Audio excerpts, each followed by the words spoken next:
देखिए, ये तो चुनाव आयोग का फैसला होता है और आज चुनाव आयोग ने दिल्ली में ये निर्णय लिया कि जम्मू कश्मीर और हरियाणा के चुनाव एक साथ होंगे। जम्मू कश्मीर के चुनाव 3 चरण में होंगे और हरियाणा के 1 तारीख को वोटिंग पड़ेगी और 4 तारीख को जो आखिरी चरण होगा उसके साथ ही कोइंसाइड करते हुए 4 को चुनाव के नतीजे आएंगे। 20 दिन का फ़र्क है, कोई बहुत ज़्यादा लंबी चौड़ी बात नहीं है। और इलेक्शन कमीशन क्योंकि एक स्वतंत्र एजेंसी है सरकार की, जो देश में लोकतंत्र और कानून का राज हो, ये सुनिश्चित करने की उनकी जिम्मेदारी है। हम स्वागत करते हैं। और हरियाणा में तो लगातार पिछले 10 वर्षों में जिस तरीके से मेहनत हुई है मनोहर लाल जी के नेतृत्व में, आज नायब सैनी जी जिस तरीके से काम कर रहे हैं, तो मुझे पूरा यकीन है कि केंद्र की और बढ़िया मजबूती के साथ तालमेल करते हुए तीसरी बार फिर हरियाणा में भारतीय जनता पार्टी की सरकार बनेगी।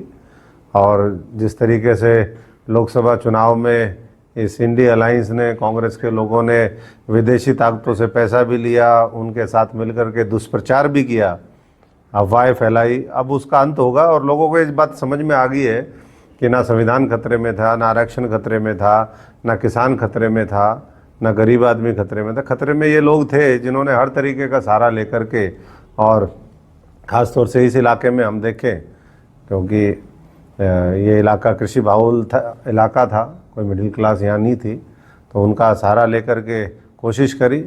अब लोगों को पश्चाताप भी है इस बात का, और वो कह रहे हैं कि अगर हमें वाकई में हरियाणा को और तेज़ी के साथ आगे लेकर के जाना है तो हमें केंद्र की सरकार मिल करके, क्योंकि जब केंद्र में जिसकी सरकार होती है, बहुत लाखों करोड़ की ग्रांट देते हैं। आज हरियाणा का कोई ऐसा ज़िला नहीं है, जींद सबसे पिछड़ा हुआ ज़िला माना जाता है। आज 3-3 बड़े बड़े भारतमाला से लेकर के कटरा, तमाम नए नए हाईवे वहाँ से निकालने का काम किया, बड़े बड़े प्रोजेक्ट आए।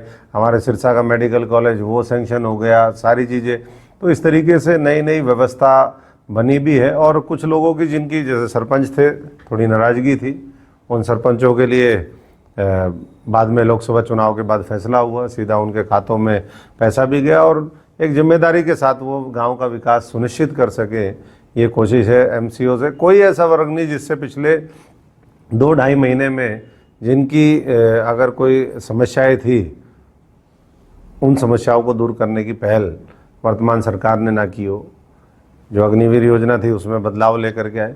तो हर, मैं समझता हूँ कि वर्ग को टच करके उसको राहत देने का काम, उसको ताकत देने का काम पिछले वो 2-2.5 महीने में हुआ है।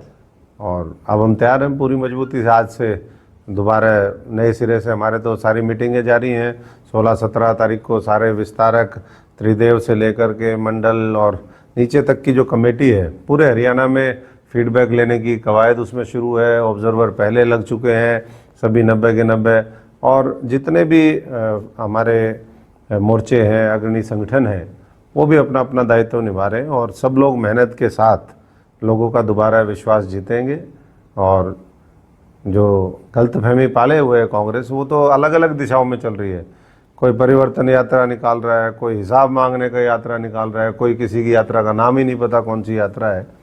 तो ऐसे में मैं समझता हूँ कि लोगों को पता है कि अगर इस देश को सही दिशा में लेकर के विकसित भारत का निर्माण कोई कर सकता है, हरियाणा को विकसित बना सकता है, हरियाणा को तेज़ी से डेवलप कर सकता है, तो उसका नाम भारतीय जनता पार्टी है। और इसलिए 90 की 90 सीटों में से अधिकतर पे कमल खिलाने का काम हरियाणा की जो जनता है वो करेगी, उनका आशीर्वाद मिलेगा। राजनीतिक गलियारों में चर्चा है कि अशोक तंवर सिरसा लोकसभा की 3 जो सीटें हैं, कालांवाली, रतिया या नरवाना में से किसी भी एक सीट पर चुनाव लड़ सकते हैं।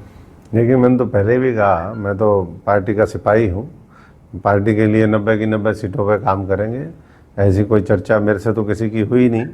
लेकिन हाँ, मैं पहले भी पूरे हरियाणा में घूमता रहा हूँ और हमारी जो भी क्षमता जिस तरीके से भी है, उसका पार्टी जिस तरीके से भी इस्तेमाल करना चाहेगी, हम पार्टी के लिए पूरे हर तरीके से समर्पित हैं और वो इस चुनाव में दिखाई देगा।